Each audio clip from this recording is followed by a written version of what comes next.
soul starts to linger. It's home, I know.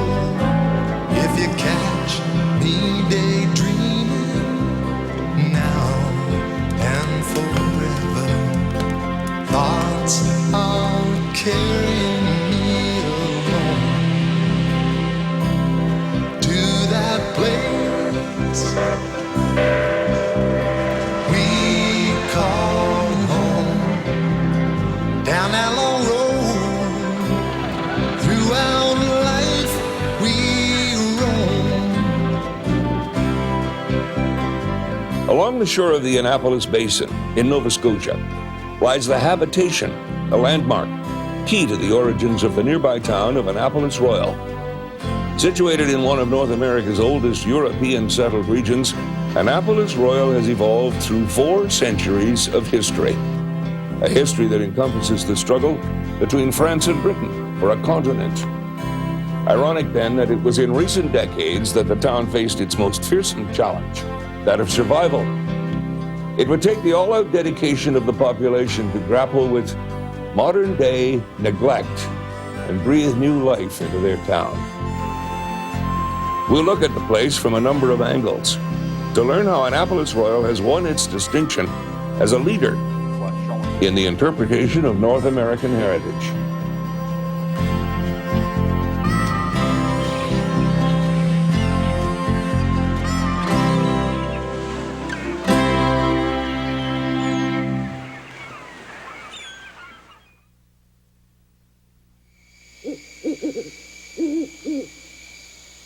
High tide, full moon, a hot August night. The perfect setting for Alan Melancon's tour of the oldest English cemetery in Canada. And I ask that people be careful as you're walking across the little lip here. Now I'll lead the way here because I'll wait for everybody to show up. Now, the stone that we have before us is just got a plain little image. It just has a little leaf on it, it looks like. But the person who's buried here, her name is Gregoria Ramonia Antonia. So from that name, there's a lot of people come to this area looking for their own roots, and I guess I feel pretty privileged that 9 generations later to come back to the area where my ancestors settled in the 1660s, buy a home in this town of Annapolis Royal, and work in a field where I can interpret my culture and the history of the area to visitors who come to the region and want to learn about the area's history. The weekly gathering that's part of Natasha Silver's historical walkabout. Now coming along here we have the farmer's market. The farmer's market used to be the site of the mansion of a Mrs. Henrietta Cooper. Now in 1812, Captain John Gee docked at one of these wharves. Annapolis Royal to me is like a whole different world from anywhere I've ever been. It's like living in your own community city. It's collectivism is what it is. It's a really collective society. And if anything happens, everyone's right there for you. This up here would be the Robertson House, and it was home to a Captain John Robertson. Jim Howe has known this place since childhood. Annapolis, of course, is a very traditional sort of community, and always has been, and I assume always will be. And so growing up here was a very traditional kind of experience.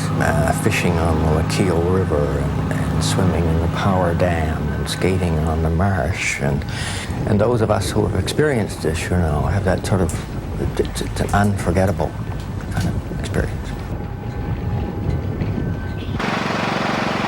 At the site of the first European grain field on North American soil, a history told through cultivation. We didn't quite have enough land available for a large botanical garden, so it seemed an obvious choice to go the display historical route, especially in Annapolis Royal, being Canada's oldest community. To that end, the historic gardens evolved into a garden which is really a garden of gardens. And maybe in time will evolve into a truly great garden in the nature of many of the other great gardens of the world.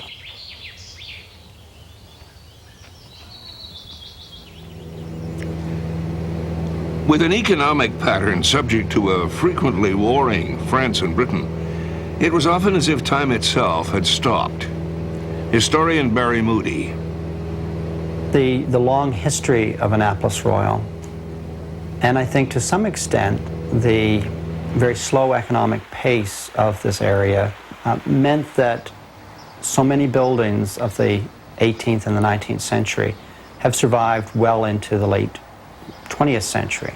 And recognition that there are some very, very significant buildings in Annapolis, and that collectively those buildings convey a sense of community, a feeling for the past that isn't to be found in a great many other communities in North America.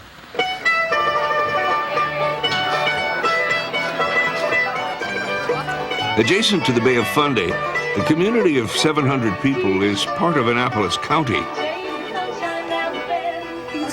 Throughout the town today, its theater, heritage gardens, a tapestry at Fort Anne are hallmarks of a current focus that capitalizes on an extended past. The first recorded exploration of this region by the Europeans, of course, was in 1604 with the arrival of the Sieur de Mont, Champlain, and Poutrincourt, and they sailed into the Annapolis Basin, immensely impressed with it. He said he then entered into the finest harbor that he had seen on all these coasts, where 2,000 ships could lie at anchor in safety, which I have named Port Royal. They didn't stay here that first winter, of course. They established their fur trading post across the bay on St. Croix Island, where they spent a very, very miserable winter. So in the spring of 1605, they decided, remembering, of course, the wonderful basin across the bay, decided to dismantle their buildings and move them across here to Port Royal. When the habitation was established in 1605, there was, by the 1650s, 1660s, you do have virtually a new society beginning at least to emerge here, made up not just of the former employees of the French fur trading companies, from the garrisons, French and English, that you find at Annapolis, the odd Basque shipwrecked sailor, and all of these are going to be absorbed into this emerging society. Observed here are the earliest arrivals to make their mark, the Acadians. Known as the neutral French and allied to the indigenous Mi'kmaq, they built dikes around the salt marshes and seeded a homeland. This cottage is bordered by its garden, its vegetable garden, which is based on the idea of a vegetable garden of 1671 in Acadia. As you can see, these are the plants, raised beds, French intensive method. Basically the foods, cabbages and turnips. We have the cabbages and turnips and parsley and leaf lettuce. Some herbs here. This is alecampane, which is a French herb that was used for inflammations of the brain. Yarrow for binding wounds. Here we have some hyssop and flower. This blue flowering plant was used for cough medicine.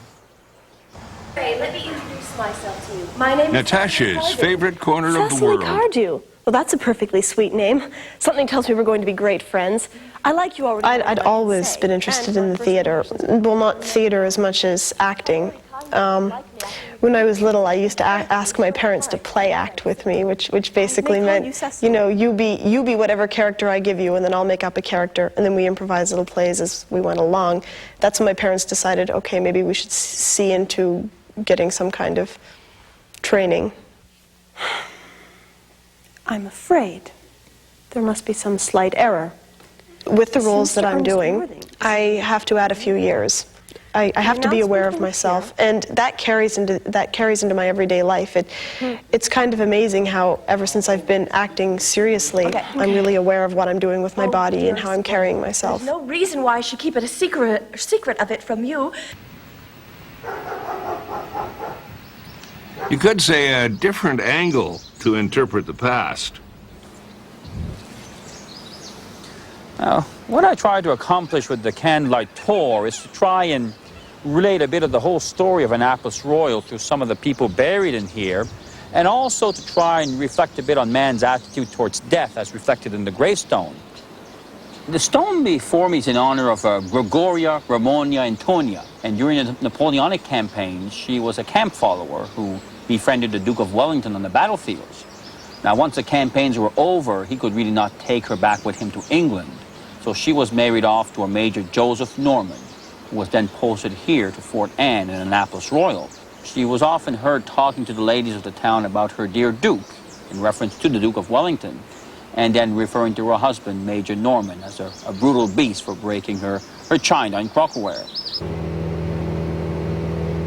The Annapolis River as a reservoir. Electricity is generated twice daily with the harnessing of the record 18-meter, 60-foot Fundy tides. The tides are a sometimes metaphoric reminder of the twist of fate that prompted the events of 1755. The human history of this region now changes very, very dramatically. This had been for 150 years really the center of French development, the heartland, I think, of the Acadian community, the birthplace of the Acadian people, if you will. And now, almost overnight, most of them are removed forcibly from the Annapolis area, as well as from other places in Nova Scotia. Most of the homes and barns are put to the torch to make sure they don't come back. The town the name was changed from Port Royal to Annapolis Royal, and this was made the capital of Nova Scotia. Then the lands were then granted to British farmer and fishermen from Massachusetts, Connecticut, and Rhode Island, who are often referred to as the New England planters. And after the American War of Independence, people who had supported England, the Loyalists, also came and settled to make the area now a predominantly English region. Well, this is the governor's garden. This is our 18th century garden. As such, is the garden that the governor would have had around his residence. We have various period fruit trees. They're 18th century fruits. This one here is a Rhode Island greening, which is a very famous old apple. Matter of fact, the original one outside a tavern in Rhode Island had so many cuttings taken off it that it eventually died. But the cuttings spread all throughout the eastern seaboard, and it's a very famous old apple indeed. This one is a nonpareil, and this is one of my favorites because I like apples that are tart, and this is a very good tart apple. It's a russeted apple, but it's got a green bottom, and it's a delicious thing, and I usually get my fair share. The planters and loyalists from New England would capitalize on new trade with Britain. Economic reliance on the military now diminished. From the mid-1800s to the First World War, shipbuilding and the region's orchards brought wealth. Prohibition did build a few mansions, but by later this century, the town had lost its way. When I came back to Annapolis Royal, we really were quite an object of pity. No longer did we have commercial prosperity. No longer were we the capital of Nova Scotia. Certainly there was nothing here. There was military. Everything that had made us raison d'etre had gone. This community had played a very strong role in the history, not only of Nova Scotia, but of Canada and North America, and that it didn't deserve really to crumble and fall, and that was the state of many buildings. With its extensive past to draw on, by the 1980s, the time had come for the town to turn itself around.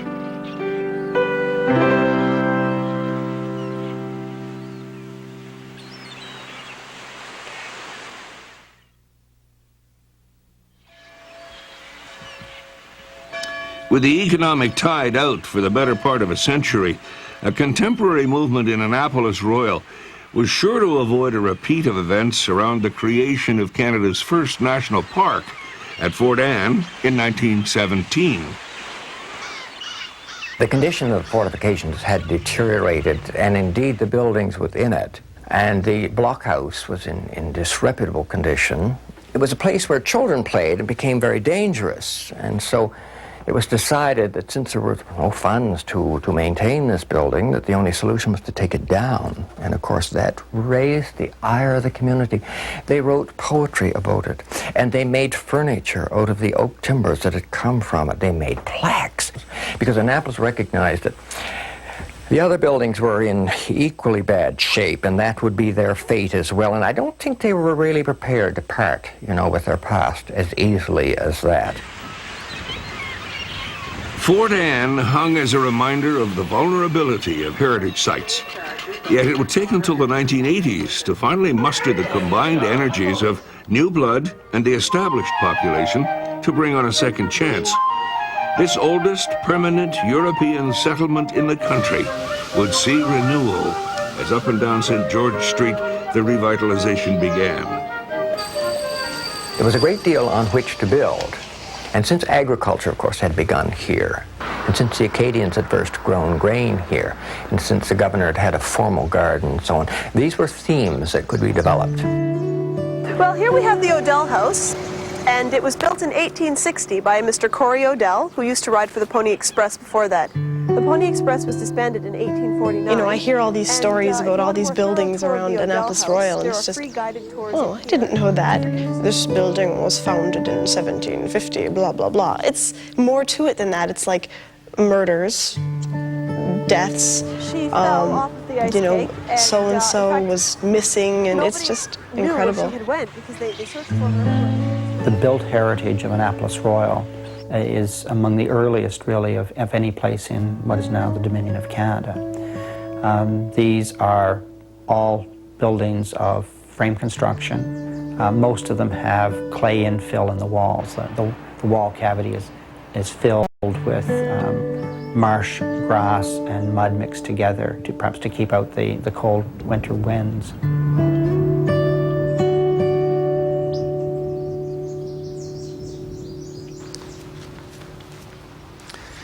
One of the favorite stones I'd like to relate on the tour is this stone before me, child stone from the Victorian period.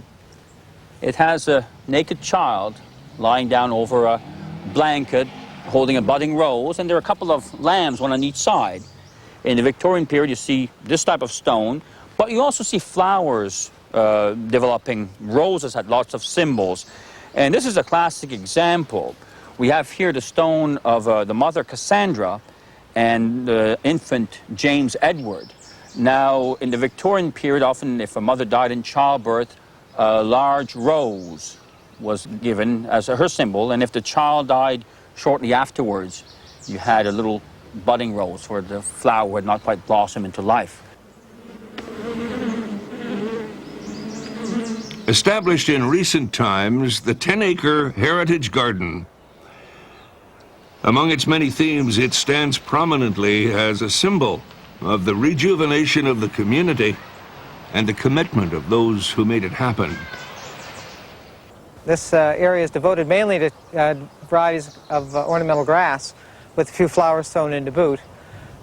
It's surrounded by lawn, of course, and it's interesting perhaps that during the initial construction phase of the gardens, time was running out. We needed grass and we didn't have time to grow it, so the local inhabitants donated their lawns. And the Development Commission would send trucks and lawn cutters, sod cutters to the various lawns and lift their lawns, and that's how we get instant grass. As a matter of fact, we were pretty well laying grass right to the moment of opening, if I remember correctly.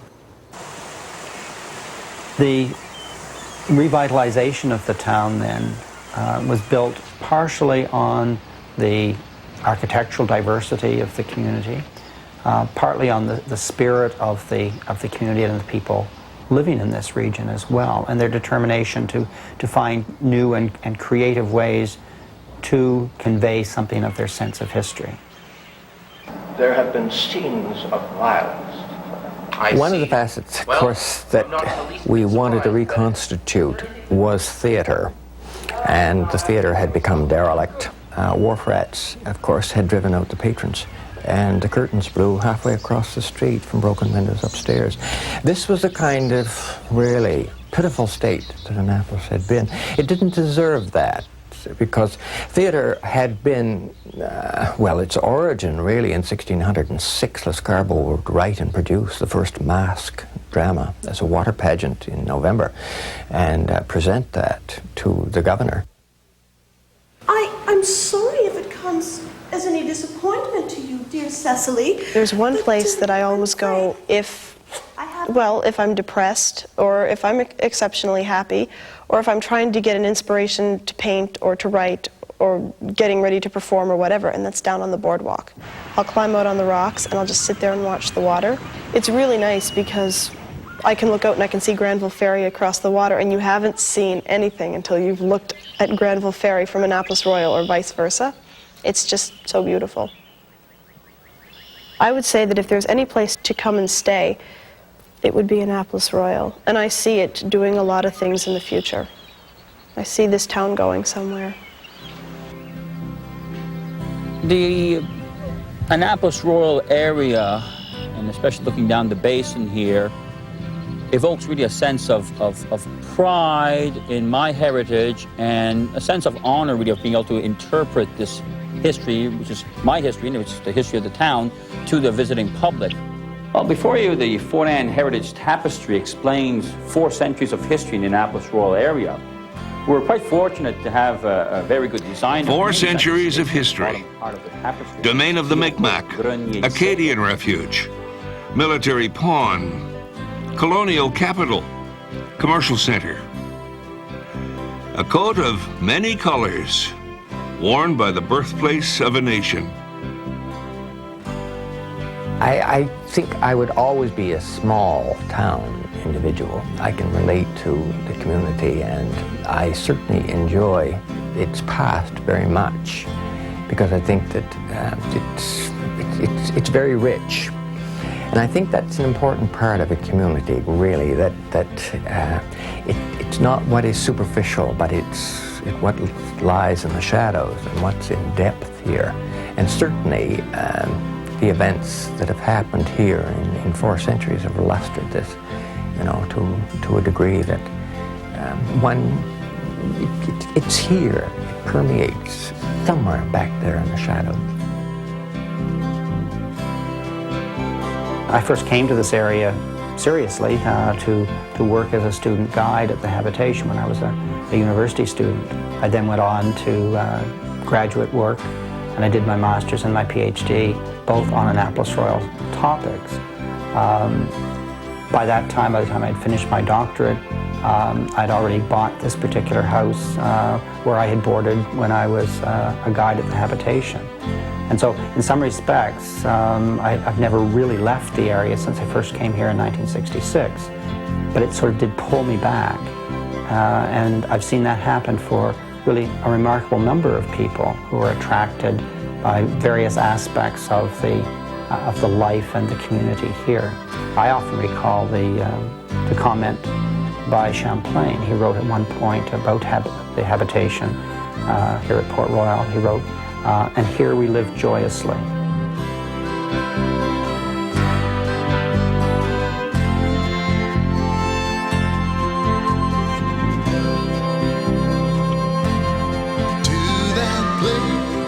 To that place we